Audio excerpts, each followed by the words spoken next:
Что неожиданно ворвется в твою жизнь? Перемены, огромные перемены. Давай посмотрим, к чему эти перемены приведут тебя.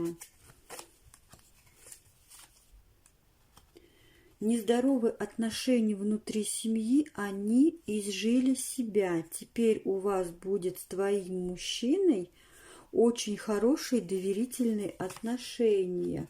Наладится стабильность материальная, станет лучше с деньгами. Ты почувствуешь себя хозяйкой положения, ты почувствуешь большую свободу в выборе финансовых трат.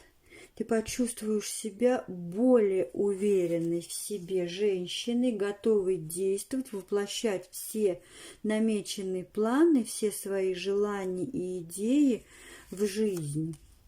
В отношениях у тебя снова